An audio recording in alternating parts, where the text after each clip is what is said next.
Hey, it's Pedro here and welcome to my channel where I share my views and experience in tech and AI. I have a master's in computer science from UCLA specializing in AI, several years of experience in software development, ex-IBM, and I'm also an entrepreneur.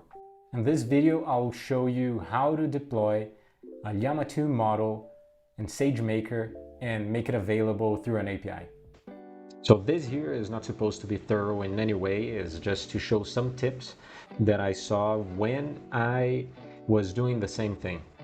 So just a couple of prerequisites: you need to have an AWS account, set up your environment with your credentials, know what Hugging Face is, maybe know what FastAPI is, and if you know what the serverless framework is, it will help.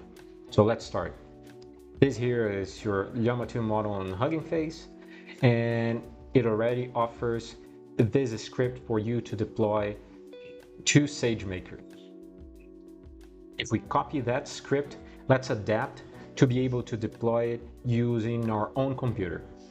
The only gotcha there is this: you need to have this execution role that you need to go on AWS and create.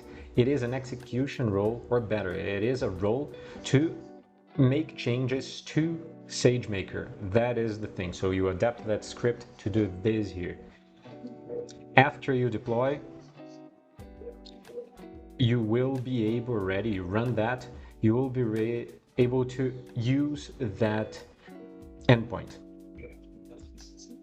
After that, you get this endpoint that will be printed here, is specific to you, to use in your FastAPI app.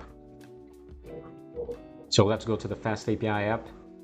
Here is very simple, one endpoint.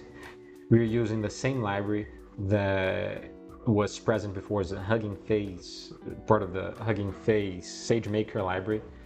The only gotcha here is that you need to give it the endpoint that you got in the last step, and then you can return. Simple. But how do you make it available to other people? How do you deploy it to AWS so that endpoint is available for other people to use? Now we'll use the serverless framework.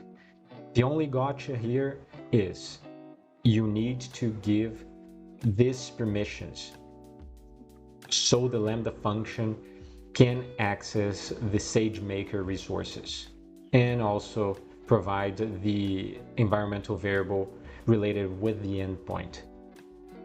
So your FastAPI app can simply be run in this way, and it will be available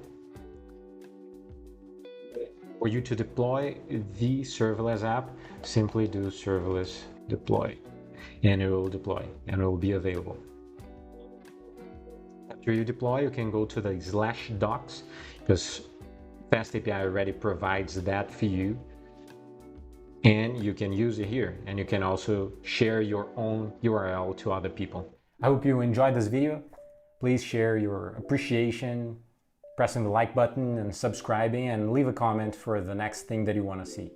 Thank you.